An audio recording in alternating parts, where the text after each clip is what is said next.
नमस्कार. आज आपल्या श्रोत्यांनी आपल्याला भारतीय इतिहास लेखनाच्या परंपरेवरचे काही स्रोत दिले आहेत. म्हणजे भारतात हजारो वर्षांपासून इतिहास कसा लिहिला गेला याचीही एक कहाणी आहे. हो. आपण अगदी प्राचीन काळातल्या दगडांवरच्या कोरीव लेखांपासून ते आजच्या काळातल्या वेगवेगळ्या वैचारिक दृष्टिकोनांपर्यंतचा प्रवास करणार आहोत. आणि हा विषय वाटतो त्यापेक्षा खूप जास्त रंजक आहे खरं तर. हो. हो, कारण इतिहास कसा लिहिला जातो हे आपल्याला त्या काळाबद्दल इतिहासा इतकंच सांगून जातं. म्हणजे इतिहास लिहिणाऱ्याचा दृष्टिकोन काय होता, तेव्हाच्या समाजाला काय महत्वाचं वाटत होतं, हं. हे सगळं त्यात दडलेलं असतं. बरोबर आहे. चला तर मग अगदी सुरुवातीपासून पाहूया. म्हणजे अक्षरं वगैरे येण्या आधीपासून. तेव्हा तर सगळा इतिहास तोंडी परंपरेने जपला जायचा, नाही का? अगदी. कथा, गाणी, पोवाडे यातून आणि त्यामुळे तो प्रत्येक पिढीसोबत थोडा बदलतही गेला असेल. नक्कीच. खरी क्रांती तेव्हा झाली जेव्हा गोष्टी लिहून ठेवल्या जाऊ लागल्या. आपल्याला हडप्पा संस्कृतीत लिपी सापडते, पण सम्राट अशोकाचे शिलालेख इसवी सन पूर्व 3ऱ्या शतकातले अच्छा. हे म्हणजे भारताच्या इतिहासाचे पहिले स्पष्ट आणि वाचता येण्याजोगे दस्तवेज आहेत. मोठमोठ्या शिलांवर आणि दगडी स्तंभांवर कोरलेले हे आदेश आजही आपल्याला त्या काळाची थेट माहिती देतात. थांबा. म्हणजे आपण 2000 वर्षापूर्वीच्या सरकारचे सार्वजनिक सूचना फलक वाचतोय असं म्हणायला हरकत नाही. हा, बरोबर. पण त्यात फक्त राजाचे आदेशच आहेत की अजून काय मिळतं आपल्याला? नाही, त्यात खूप काही आहे. राजाचा काळ, त्याची शासन पद्धती, राज्याचा विस्तार. इतकंच नाही तर त्या काळातली समाजव्यवस्था कशी होती हेही कळतं. आणि काही ठिकाणी तर हवामान आणि दुष्काळासारख्या गोष्टींचेही उल्लेख आहेत. दुष्काळ म्हणजे त्या काळातल्या आपत्ती व्यवस्थापनाबद्दलही काही माहिती मिळते का? अगदी. याचं एक उत्तम उदाहरण म्हणजे सोहोगावडा ताम्रपट. उत्तर प्रदेशात गोरखपूर जवळ सापडलाय. अच्छा. तो मौर्य काळातलाच आहे. त्यावर ब्राह्मी लिपीत कोरलंय की दुष्काळाच्या काळात सरकारी कोठारांमधलं धान्य जपून वापरावं. कमाल आहे. म्हणजे 2000 वर्षांपूर्वी सरकार दुष्काळ निवारणासाठी सार्वजनिक सूचना जारी करत होतं याचे आपल्याकडे प्रत्यक्ष पुरावे आहेत. हो ना? हे तर खूपच आधुनिक वाटतंय. बरोबर. हाच यातला महत्वाचा मुद्दा आहे. आपण प्राचीन राजांना फक्त योद्धे म्हणून पाहतो, पण हा छोटासा ताम्रपट दाखवतो की तेव्हा एक सुसज्ज शासन प्रणाली होती जी लोकांच्या कल्याणाचा विचार करत होती. बरोबर. साधन संपत्तीच्या व्यवस्थापनाचा विचार करत होती. अगदी. ठीक आहे. म्हणजे दगडावरचे आणि तांब्याच्या पत्र्यावरचे लेख झाले. पण मग पुस्तकं, ग्रंथ या स्वरूपात इतिहास कधी लिहायला जाऊ लागला? तोही प्रवाह सोबतच सुरू होता. रामायण, महाभारत, पुराणं. जैन आणि बौद्ध साहित्य पण असेल ना? हो, नक्कीच. या सगळ्यामधून आपल्याला इतिहासाचे धागेदोरे मिळतात. पण एक ग्रंथ असा आहे जो खऱ्या अर्थाने ऐतिहासिक चरित्र वाटतो. तो म्हणजे 7व्या शतकात बाणभट्टाने लिहिलेला हर्षचरित. अच्छा, राजा हर्षवर्धनाचं चरित्र. पण ते फक्त राजाची स्तुती करणारं काव्य नसेल का? म्हणजे दरबार कवींनी लिहिलेलं असतं तसं? नाही, हेच त्याचं वैशिष्ट्य आहे. बाणभट्टाने त्यात फक्त राजाचं गुणगान केलेलं नाही. त्याने तत्कालीन समाज, अर्थव्यवस्था, राजकारण, लोकांचे रीतिरिवाज या सगळ्याचं इतकं तपशीलवार आणि खरंखुरं वर्णन केलंय की तो ग्रंथ इतिहासाचं एक अत्यंत महत्वाचं साधन बनतो. म्हणजे प्राचीन काळात इतिहास म्हणजे कोरीव लेख आणि महाकाव्यांमध्ये विखुरलेले एक पुरावे गोळा करण्यासारखं होतं. मग असं कधी झालं की कुणीतरी बसून आज आपण ज्याला इतिहासाचं पुस्तक म्हणू तसं काहीतरी लिहिलं? उत्तम प्रश्न आहे. आणि याचं उत्तर आपल्याला मिळतं मध्ययुगात. 12व्या शतकात कल्हाणाने राजतरंगिणी नावाचा ग्रंथ लिहिला. काश्मीरचा इतिहास, बरोबर? बरोबर.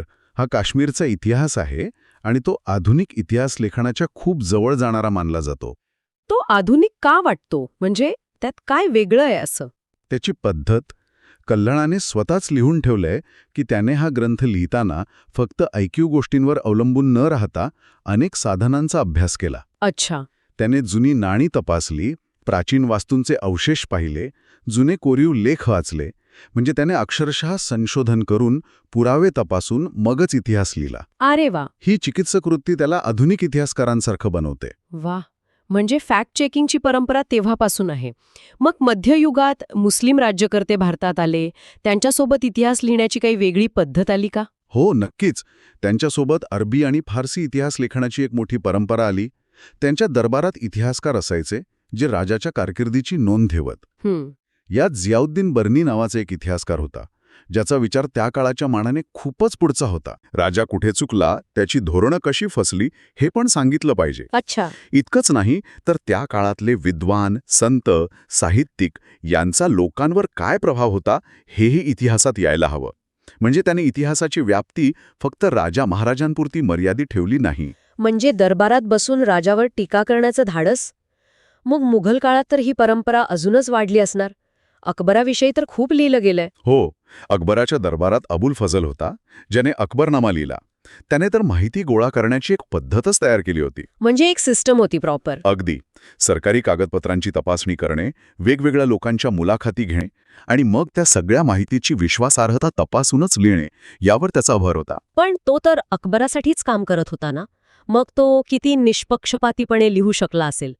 राजाला आवडणार नाही असं काही लिहिण्याची सोय होती था? हा मुद्दा महत्वाचा आहे, पण अबुल फजलने ज्या पद्धतीने पुरावे गोळा केले आणि मांडले ती पद्धत वस्तुनिष्ठ मानली जाते. दुसरीकडे बाबर. बरोबर, मुघल साम्राज्याचा संस्थापक बाबर आहे, ज्याने स्वतःचं आत्मचरित्र लिहिलंय, तुजुक-ए-बाबरी. त्यात फक्त युद्धांची वर्णनं नाहीत.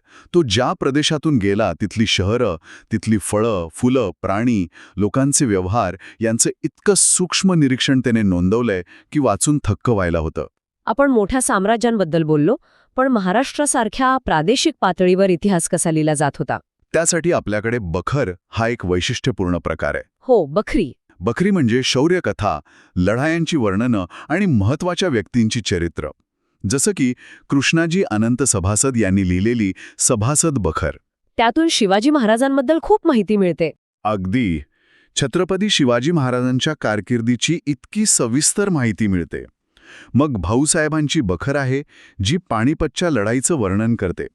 बखरींमधून आपल्याला केवळ घटना कळत नाहीत, तर त्या काळातील लोकांची मानसिकता कशी होती हेही समजतं. ठीक आहे. म्हणजे आपल्याकडे इतिहास लिहिण्याच्या इतक्या वेगवेगळ्या परंपरा होत्या. मग ब्रिटिश आले आणि त्यांनी फक्त राज्यच नाही केलं तर? त्यांनी भारताचा इतिहास लिहिण्याचा प्रयत्नही केला. हो. आणि इथून गोष्टी खूप बदलल्या नाही का? खूप जास्त. ब्रिटिशांनी भारताचा इतिहास पद्धतशीरपणे लिहायला सुरुवात केली. अलेक्झांडर कनिंगहॅम सारख्या लोकांनी पुरातत्व विभागाची स्थापना केली, उत्खनन केलं. आणि त्यामुळेच हडप्पा संस्कृतीसारखे मोठे शोध लागले. हे त्यांचं योगदान आहेच. नक्कीच. पण यामागे एक छुपा हेतू होता असं म्हटलं जातं, ज्याला वसाहतवादी इतिहास लेखन म्हणतात. हे नक्की काय आहे? सोप्या भाषेत सांगायचं तर त्यांनी भारताचा इतिहास अशा दृष्टिकोनातून लिहिला ज्यामुळे त्यांचं भारतावर राज्य करणं योग्य ठरेल. अच्छा. जेम्स मिल किंवा ग्रँड डफसारख्या इतिहासकारांनी असं दाखवण्याचा प्रयत्न केला की भारतीय संस्कृती मागासलेली आहे, भारतीय लोक स्वतःवर राज्य करू शकत नाहीत आणि ब्रिटिश येथे आल्यामुळेच भारताचा उद्धार होतोय. मराठ्यांचा इतिहास लिहिणाऱ्या ग्रँड डफच्या लेखनातही हाच सूर दिसतो असं म्हणतात. बरोबर. अर्थातच भारतीय विद्वानांनी हे गप्प बसून ऐकून घेतलं नसेल. याची प्रतिक्रिया काय होती? याची तीव्र प्रतिक्रिया म्हणजे राष्ट्रवादी इतिहास लेखन. विष्णू शास्त्री चिपळूणकरांसारख्या विचारवंतांपासून प्रेरणा घेऊन भारतीय इतिहासकारांनी भारताच्या गौरवशाली भूतकाळाबद्दल लिहायला सुरुवात केली, ज्याचा मुख्य उद्देश भारतीयांमध्ये स्वाभिमान जागृत करणं हा होता. अगदी. आणि स्वातंत्र्य लढ्याला एक वैचारिक बळ देणं. याचं एखादं चांगलं उदाहरण? विदा सावरकरांनी लिहिलेलं 1857चे स्वातंत्र्य समर. तोपर्यंत ब्रिटिश त्याला फक्त शिपायांचे बंड म्हणत होते. सावरकरांनी त्याला भारताचं पहिलं स्वातंत्र्य युद्ध म्हणून मांडलं. या पुस्तकाने अनेक क्रांतिकारकांना प्रेरणा दिली. पण असं लेखन करताना कधीकधी ऐतिहासिक तथ्यांपेक्षा राष्ट्रप्रेमाला जास्त महत्त्व दिलं गेलं असेल का? हा आक्षेप घेतला जातो आणि इथेच वी.का. राजवाडे यांचं महत्त्व समोर येतं. अच्छा. राजवाडे प्रखर राष्ट्रवादी होते, पण ते तितकेच चिकित्सक संशोधकी होते. आपला इतिहास आपणच लिहिला पाहिजे असं ते म्हणायचे. बरोबर. पण तो लिहिताना केवळ भावनेच्या आहारी न जाता अस्सल कागदपत्रांच्या आधारावरच लिहिला पाहिजे असा त्यांचा आग्रह होता. तुम्ही कल्पना करा, हा माणूस गावोगावी फिरायचा, जुन्या घरांच्या दप्तरांमधून अक्षरशः कागदाचे चिटोरे शोधून काढायचा. कमाल आहे. त्यांनी मराठ्यांच्या इतिहासाची साधने नावाचे 22 खंड संपादित केले आणि पुण्यात भारत इतिहास संशोधक मंडळ स्थापन केलं. त्यांचं काम अभूतपूर्व आहे.